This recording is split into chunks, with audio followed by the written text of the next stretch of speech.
Hi there, I'm Logan Medish, and this is High Caliber History.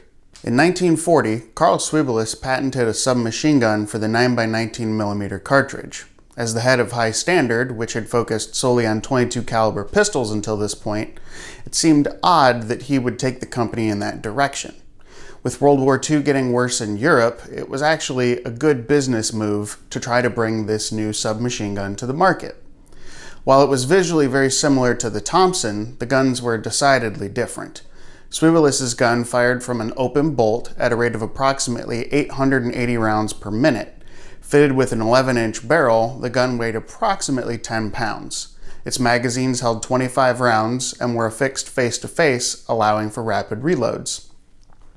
Initially, Carl sought to offer the gun to foreign governments, and he retained a man by the name of Frank Jonas to handle overseas contracts.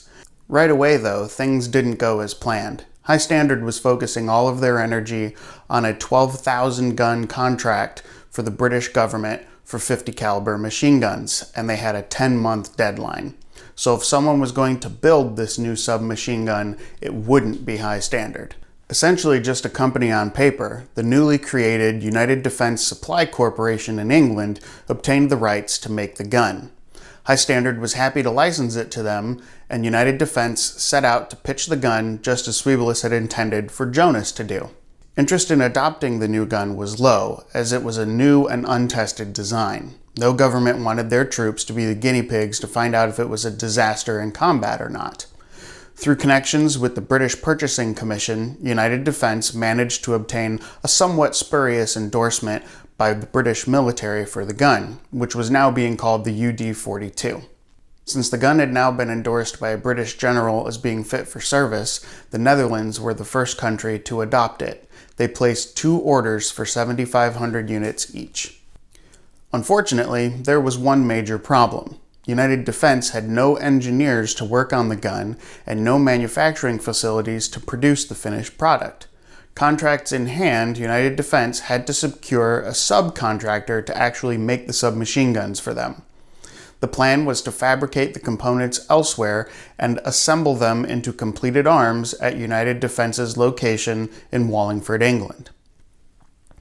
Eventually, Marlin Firearms in New Haven, Connecticut, agreed to produce the guns, but more troubles arose in short order. High Standard failed to provide adequate drawings, and when they finally did so, they were not up to snuff. In March of 1942, Marlin noted that, quote, "No company could have made a completed gun on the prints supplied by High Standard." Another issue voiced by Marlin was that they, quote, "were supposed to provide a gun that shoots, and that is all." But the Dutch inspector was insisting on inspection of individual parts, not completed guns, and that the parts had to be interchangeable. By the 1940s, the concept of interchangeable parts was a century old, so there was really no excuse for a newly produced gun manufactured by a large American company to be out of spec, so out of spec as to essentially be a one-off.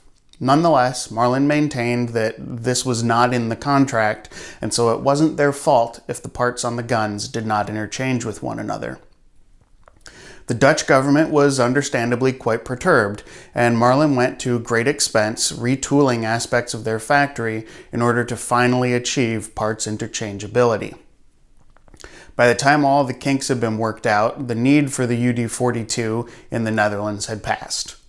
Germany had already invaded and occupied the country, so the plan for using the guns as a means of resistance was now moot. Of the 15,000 guns that they had contracted for, only 800 of them were ever delivered. The other 14,200 remained stateside. Around the same time, the United States began taking an interest in the UD42. Their biggest hang-up, however, was the caliber. If the U.S. was going to supplement or replace the Thompson with the UD42, they were not going to muddy the waters by introducing a new caliber into the mix. As such, if United Defense wanted to secure a contract with the United States military, they'd have to alter the design so that it would be able to use the 45 ACP cartridge instead of the 9mm cartridge. A small number of prototype UD42s in 45 ACP were manufactured and tested by the United States military, but time was of the essence, and it took High Standard 6 months to produce just 5 prototypes. Reviews were favorable, but there were more hurdles along the way. Disagreements regarding contract terms and royalties were exceptionally complicated between Marlin, High Standard, United Defense, and the United States government. All of this took valuable time to negotiate, and once an agreement had finally been reached, it was essentially too late.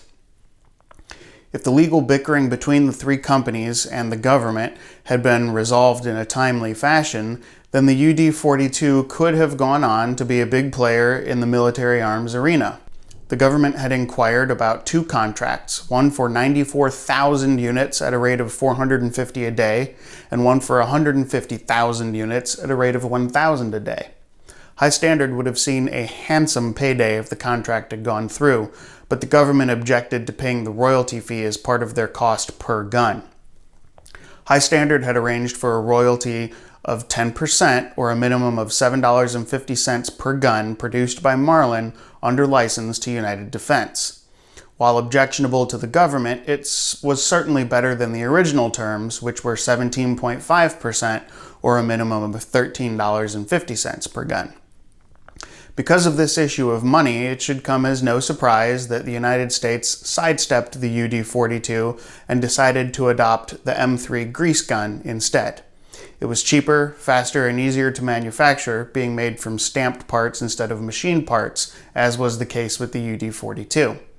The M3 also boasted a higher magazine capacity of 30 rounds, while the UD42 only held 20 rounds of 45 ACP.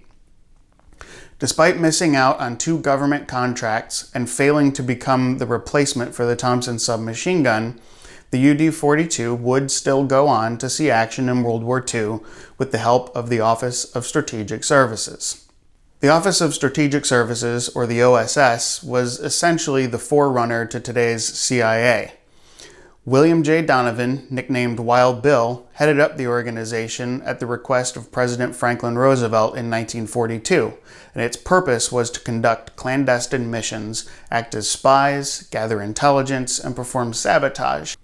Eventually, a large number of the UD42 submachine guns made for the Netherlands ended up being sold to the United States government, by the Dutch, for use by the OSS. Keeping with the secretive nature of the OSS and its operation behind enemy lines, it makes sense that many of the UD42s were airdropped into occupied portions of Europe to be used by partisan forces.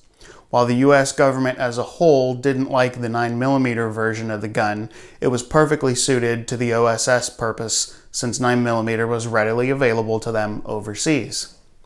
Most were dropped into France in 1944, and smaller numbers were dropped into China and into Africa. Unfortunately, the guns didn't always reach their intended users. In May of 1944, it was announced that most of the guns dropped into France had been captured by the Germans.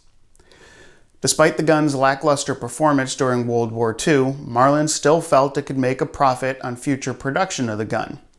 In 1948, they entered into an agreement with High Standard that gave them the exclusive right to make and sell the guns worldwide. Once again, the Dutch showed an interest in the UD42, as did Argentina. But it was just a passing fancy. Marlin finally abandoned the plan in 1952, having never sold another one of them. Because it was made in relatively few numbers and most remained in Europe, the UD42 is highly prized by World War II arms collectors. 2 are in the collection of the Springfield Armory National Historic Site, one of which is a 45 ACP prototype, serial number 7. There are only a handful known to be legally registered in the United States, which allows them to be bought and sold. As such, if you can find one of them for sale, it will not come cheap. I've searched auction records and have come up with just 4 in the past 10 years, ranging from $13,000 to $23,000. Anyway, that concludes the strange saga of the United Defense 42 submachine gun and the failed attempt for it to circumvent and replace the Thompson submachine gun. Thanks for watching and have a great day.